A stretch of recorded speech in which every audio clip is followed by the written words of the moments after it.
నేను ఆ తప్పు ఎందుకు చేశాను అని జీవితంలో ఇంకెప్పుడు కూడా బయటికి వెళ్ళా తప్పు చేయకూడదు. ఆలోచన చేస్తే జీవితం చాలా బాగుంటుంది.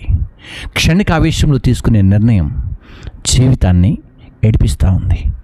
ఒక నిమిషం ఆలోచించకపోతే బ్రతుకు బాటలో, బ్రతుకు జీవితంలో ఈ 60-70 సంవత్సరాల అద్భుతమైనటువంటి ఈ జీవితాన్ని కొలాప్స్ అయిపోతూ ఉంది. తల్లులు ఆలోచన చేయక మనసులో ఉన్నది అలాగే పెట్టుకొని కోపంతోటో, ఉన్నటువంటి దౌర్జన్యంతోటో, లేకుంటే బలముతోటో క్షణిక ఆవేశంలో చేసినటువంటి తప్పులన్నీ కూడా ఇదిగో ఇలా ఏడిపిస్తున్నాయి. రండి, ఈ ఛానల్లో ఈ రోజున ఈ విషయాన్ని మనము తెలుసుకుందాం.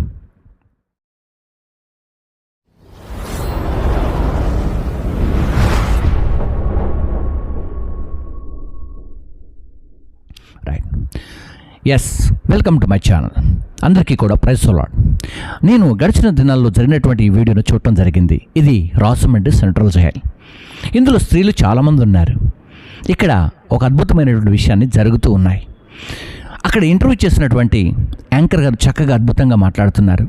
అలాగే అక్కడ ఉన్నటువంటి పోలీసు బృందం వారు కూడా చక్కగా మాట్లాడుతున్నారు. కానీ అందులోకి వెళ్ళిన తర్వాత వారు మాట్లాడుతున్న ప్రతి మాటలో నాకు ఒక స్పందన కనిపించింది. ఈ స్పందన ఈ వ్యూవర్స్కి, అంతేకాకుండా ఇక్కడ బయట ఉన్నటువంటి వారికి, కుటుంబాల్లో ఉన్నటువంటి వారికి, వైఫ్ అండ్ హస్బెండ్కి, అలాగే అన్న తమ్ములకు, అక్క చెల్లెళ్లకు, సహోదరులకు మీ అందరికీ కూడా ఈ విషయాన్ని తెలియచేస్తే మీరు ఒక నిమిషం ఆలోచన చేస్తారని, మీరు కూడా ఆలోచనలు పడతారని, క్షణిక ఆవేశంలోనికి వెళ్లకుండా ఇదిగో ఈ బ్రతుకులు ఇలా జరుగుతున్నాయి, మనం అలా వెళ్లకుండా ఉంటారని ఈ వీడియో చేస్తున్నాను. ఒకసారి ఈ సహోదరి మాట్లాడడం చూద్దాం. పరిస్థితి వచ్చిందని. అవును మేడం, అక్కడికి వచ్చాక తెలిసింది మేడం. నాకు పిల్లలతో అనగానే జైలు బాధలు, అప్పుడు జైల్లో ఉన్నాను మేడం. ఈ రోజు నేను ఆ తప్పు ఎందుకు చేశాను అని జీవితంలో ఇంకెప్పుడు కూడా బయటికి వెళ్ళా తప్పు చేయకూడదు. చూసారు కదా, క్షణిక ఆవేశంలో చేశాము, నా బిడ్డలు అనాథలయ్యారు, ఇది ఇలా జరగకుండా ఉండవలసింది అని మాట్లాడుతున్నారు. చూస్తారు కదా, చాలా కష్టాలు. ఆ తర్వాత మరొక వీడియోని మీకు చూస్తున్నాను, చూడండి. రాజమండ్రి సెంట్రల్ జైలు దగ్గర నుండి విమెన్ ప్రిజనర్స్ వెల్ఫేర్కి సంబంధించి, వాళ్ళ ట్రైనింగ్ సెషన్స్కి సంబంధించి చాలా ప్రత్యేకమైన శిక్షణా తరగతులను ఏర్పాటు చేయడం జరుగుతుంది. ఎందుకంటే స్పెషల్లీ విమెన్ అంటేనే చాలా సెన్సిటివ్గా ఉంటారు. క్షణికావేశంలో తెలిసి తెలియక తప్పులు చేసి వాళ్ళందరూ ఇక్కడికి వస్తూ ఉంటారు. వాళ్ళతో చూసారు కదా, ఎస్, ఇందులోకి వెళ్ళిన తర్వాత కవర్లు అతుకు పెట్టాడు, అక్కడ డిజైన్లు తయారు చేస్తాడు, పనులు చేస్తాడు, చేయదాకున్నా చేస్తాడు, చదువు, అలాగే ప్రెగ్నెన్సీ పేషెంట్లు ఉంటే వారికి డెలివరీ అయితే వారికి కావాల్సినవన్నీ కూడా ఏర్పాటు చేస్తాడు. ఇలాగున ఈ రాజమండ్రి సెంట్రల్ జైల్లో జరుగుతూ ఉంది. నేనేమంటున్నానంటే, ఈ లోకంలో ఉన్నప్పుడు, నీ కుటుంబంలో ఉన్నప్పుడు, లేవండి, ఈ కుటుంబ భారమును మోస్తూ ఉన్నప్పుడు, ఈ అద్భుతమైన జీవితాన్ని, అందంగా మలుచుకున్న ఈ లైఫ్ని, దేవుడిచ్చిన ఈ జీవితాన్ని క్షణిక ఆవేశంలో ఏదో పొరపాటు చేసి సెంట్రల్ జైలుకి వెళ్తే ఇలా దుఃఖపడతారు. ఒకసారి ఈ వీడియో చూద్దాం. జీవితాలు విచ్ఛిన్నం కావడానికి ప్రస్తుతం దాని పర్యవసానాన్ని శిక్ష రూపంలో అనుభవిస్తున్నారు. వీళ్ళంతా కూడా చాలామంది తాము ఎందుకు వచ్చాము, ఏం నేర్చుకుంటున్నాము, వాళ్ళు ఏ విధమైన పరివర్తన వచ్చింది, ఈ శిక్షాకాలంలో వాళ్ళకి ఎలాంటి శిక్షణా తరగతులు ఇస్తున్నారో వారితో మాట్లాడదాం. ఏ ఊరమ్మా మీది? విజయవాడమ్మ. విజయవాడ. ఏంటి, ఎన్నాళ్ళైంది ఇక్కడికి వచ్చి? 5వ సంవత్సరం అమ్మ. ఎలాంటి పరిస్థితులు ఇక్కడికి వచ్చారు? అది మర్డర్ కేసు అమ్మ. మాకు తెలుసో తెలియకో ఆ అమ్మాయి, మా కేసులో ఒక అమ్మాయి చనిపోయింది. మా ఆయన వల్ల, నా వల్ల మాకు తెలుసో తెలియకో తప్పు చేశాము. కానీ ఇక్కడికి వచ్చినాక మాకు ఆ తప్పుని తెలుసుకున్నాము. క్షణిక ఆవేశంలో నేను చాలా తప్పు చేశానని ఇక్కడికి వచ్చాక కానీ నాకు తెలియలేదు. నాకు 5 పిల్లలమ్మ. ఇక్కడికి వచ్చినాక ఆ తప్పుని తెలుసుకోవడానికి నాకు చాలా 5 సంవత్సరాలు పట్టింది. ఈ రోజున నాలోని మార్పు రావడానికి కారణం సూపరింటెండెంట్ గారు. ఆమె చెప్పే మాటలు, ఆవిడ చెప్పే విధానం అన్నీ కూడా నా మనసులో, నా మైండ్లో ఇక్కడికి వచ్చినాక నేను చాలా తప్పు చేశాను అసలు అని అనిపిస్తుంది. నా కుటుంబానికి దూరం అయ్యాను అనిపిస్తుంది. 5 పిల్లలు అంటున్నారు, పిల్లల్ని వదిలేసి ఇక్కడ ఉంటున్నారు. మీకు ఎప్పుడైనా వాళ్ళని మిస్ అయ్యన్న ఫీలింగ్ కలుగుతుందా? చాలా బాధపడిందమ్మా. అసలు ఎంత బాధని పడుతున్నానంటే, ఈరోజు నేను ఆ తప్పు ఎందుకు చేశాను అని జీవితంలో ఇంకెప్పుడు కూడా బయటికి వెళ్ళా తప్పు చేయకూడదు. ఇంక మీదట అమ్మ దయచేసి మాత్రం మా యందు దయించి, ఇక్కడ చాలా మంది కూడా అలాంటి వాళ్ళే ఉన్నారు. ఇంకెప్పుడు కూడా మేము బయటికి వెళ్ళి ఏ కూలి పని చేసుకుని బతుకుతాం. ఇంకెప్పుడు కూడా ఏ తప్పు కూడా చేయను. కానీ ఈసారికి మాత్రం మేము చేసిన దానికి మేము చాలా పశ్చాత్తాపం పడతాం. చూస్తారు కదా, చాలా బాధ అనిపిస్తుందా, చాలా ఇబ్బంది అనిపిస్తుందా? ఎస్ ఫ్రెండ్స్, ఈ మధ్యాహ్న కాల వేళ, ఈ ఉదయకాల వేళ, ఈ సాయంకాల వేళ ఫ్రెండ్స్ ఒకసారి ఆలోచన చేయండి. ఇలాంటి జీవితాన్ని కోరుకుంటారా? లేదా ఆవేశం ఉన్నా, కోపం ఉన్నా, లేకపోతే ఆ సమయంలో ఏదో ఒకటి జరగవలసి ఉన్నప్పటికీ కూడా ఒక్క నిమిషం స్టే 1 minute లేదా ఒక 60 seconds ఈ సమయంలో ఇలా కోపడకుండుంటే బాగుండేది, ఈ సమయంలో ఇలా జరిగి ఉండకుంటే బాగుండేది అని అందులోకి వెళ్ళి ఆలోచించే కంటే ఇక్కడ ఉండి ఒకసారి ఆలోచిస్తే బాగుంటుందేమో.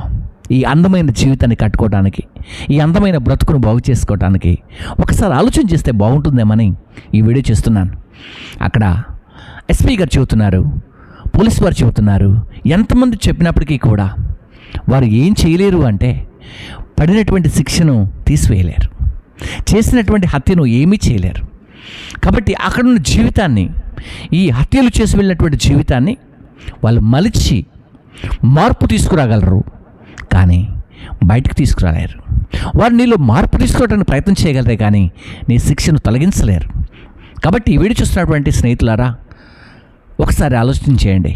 ఇక్కడ బయట ఉన్నప్పుడే, నీ ఇంట్లో ఉన్నప్పుడే ఒకవేళ కోపం వస్తే, ఒక వ్యక్తి పైన ద్వేషం వస్తే, చంపేంతగా అనిపిస్తే నీ వెనుకున్న నీ కుటుంబాన్ని, నీ వెనుకున్న నీ బిడ్డలను, నీ వెనుకున్న నీ కుటుంబంలో ఉన్నటువంటి అన్నదమ్ములను, అక్కచెల్లి జ్ఞాపకం చేసుకో.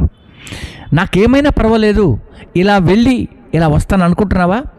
ఇలా వెళ్తావు, కానీ ఇలా రావాలంటే చాలా కష్టం. ఇలా వెళ్ళటానికి చాలామంది ఆలోచన చేస్తున్నారు అని ఈ వీడియో చేస్తున్నాను. చాలామంది ఈ కంటెంట్ని నాకు చేయమని ప్రిపేర్ చేశారు. సో ఈ సమయంలో కొన్ని విషయాలను నేను మీకు గుర్తు చేయాలనే, మీ స్నేహితుడిగా, మీ కుటుంబంలో ఒక వ్యక్తిగా, మీకు ఒక అన్నగా నేను సజెస్ట్ చేస్తూ ఈ వీడియో చేస్తున్నాను. మరి అటువంటి తల్లి చెల్లి ఒకసారి ఆలోచన చేయాలి.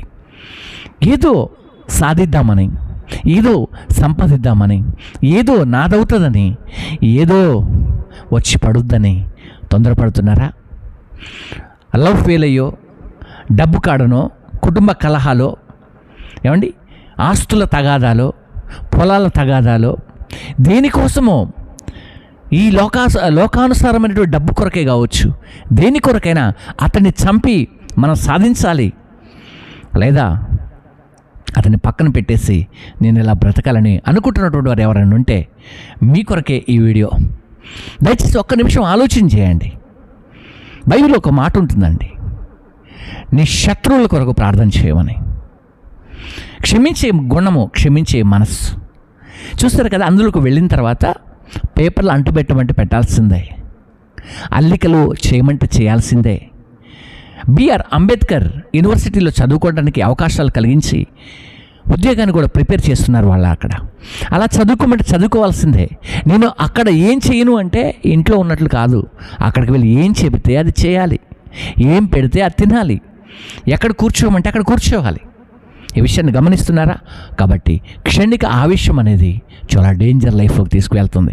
My dear brothers and sister, so ఈ రోజున ఒక్క నిమిషం మీరు ఆలోచన చేస్తే అక్కడికి వెళ్ళరండి. ఒక నిమిషం మీరు ఆలోచన చేస్తే ఆ ఆలోచనలు మీకు వస్తే దయచేసి గమనించండి. ఒక్క నిమిషం ఒంటరిగా రూమ్లోకి వెళ్ళి ఒక చోట నువ్వు కూర్చొని నీకు ఇష్టమైనటువంటి వ్యక్తిని లేక ఇష్టమైనటువంటి ధ్యానమును చేసి ఒక నిమిషం ప్రిపేర్ అయితే నీ లైఫ్ ఆనందకరంగా ఉంటుంది, అద్భుతంగా ఉంటుంది, ఆశ్చర్యకరంగా ఉంటుంది. ఒకవేళ నేను లవ్లో ఫెయిల్ అయ్యాను, నా లవరు మరొక వ్యక్తిని చేసుకున్నాడు అని కోపంతో అతని మీద దాడి చేస్తున్నారా? సో అది ఆపేయండి. లేదు, నా ఆస్తులు ఒక వ్యక్తి దోచుకున్నాడు, ఆ వ్యక్తి నాకు ఇవ్వట్లేదు, అతన్ని చంపేస్తే బాగుంటుందని చెప్పి మీరు అనుకుంటున్నారా? దానికి వచ్చి పక్కన పెట్టండి. ఒకసారి ఆలోచన చేయండి. కుటుంబ కలహాలు, గొడవలు ఇలాంటివి ఎన్ని వచ్చినప్పటికీ కూడా సో ప్రేయర్, ప్రార్థన జీవితం కలిగి ఉంటే, మీ మనస్సు నిమ్మలంగా ఉంటే ఏది ఉండదండి. మనస్సు ప్రశాంతంగా ఉంటే ఏమీ ఉండదు. బైబిల్లో ఒక మాట ఉంది, నీ హృదయమును కలవరపడనీయకండి. సో మంచి మాట కదా. సో కాబట్టి ప్రేమటువంటి స్నేహితులారా, మీ అందరు మనస్సు మారి నూతన పరచబడాలని కోరుకుంటున్నాను. ఫిలిప్పీ రాష్ట్రపతి 2వ అధ్యాయం 5వ వచనంలో ఒక మాట ఉంది, క్రీస్తు యేసునకు కలిగినటువంటి ఈ మనస్సును మీరు కలిగి ఉండండి. ప్రభు పైన ఉమ్మి వేసిన ఏమండి పిడిగుద్దులు గుద్దినప్పటికీ కూడా వీరేమి చేయించున్నారు, వీరు ఎరగరని చెప్పి మాట్లాడాడు యేసుక్రీస్తు వారు. సో మై ఫ్రెండ్స్, ఈ రోజున మీకు స్వాగతం పలుకుతున్నాను. క్రీస్తు ప్రేమ వైపు, క్రీస్తు మాటల వైపు క్రీస్తు మిమ్మల్ని పిలుస్తున్నాడు. ఆ జైలు లైఫ్ కంటే క్రీస్తు మీ కొరకు చేసినటువంటి ప్రార్థనలో, మీ కొరకు పిలిచినటువంటి ఆ పిలుపులో మీరందరూ కూడా ఉండాలి. కాబట్టి ఈ వీడియోని వీక్షించిన మీ అందరికీ ఒకటి శుభాలు తెలియజేస్తున్నాను.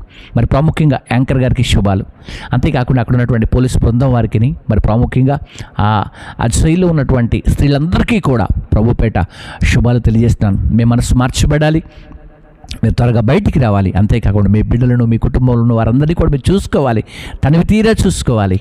ఇంకెప్పటికీ కూడా తప్పులు చేయకుండా మీరు ఉండాలి. అంతేకాకుండా మీ జీవితం ఎదుటి వ్యక్తులకి పాఠం కావాలి, మీ జీవితం ఎదుటి వ్యక్తులకు బుద్ధి తెప్పించాలి, మీ జీవితం ఎదుటి వ్యక్తుల్ని మార్చేటట్టుగా మీరు ఉండాలి. అలా ఉండాలని నేను కోరుకుంటున్నాను. మీరందరూ కూడా అలా ప్రిపేర్ అవుతారని కోరుకుంటూ ఈ నా మాటలు ముగిస్తున్నాను. మే గాడ్ బ్లెస్ యూ. అందరికీ కూడా శుభాలు కలుగునుగాక. మీ అందరికీ కూడా మంచి హృదయమును దేవుడు దయచేయునుగాక. May God bless you. ఆమేన్. Praise the lord.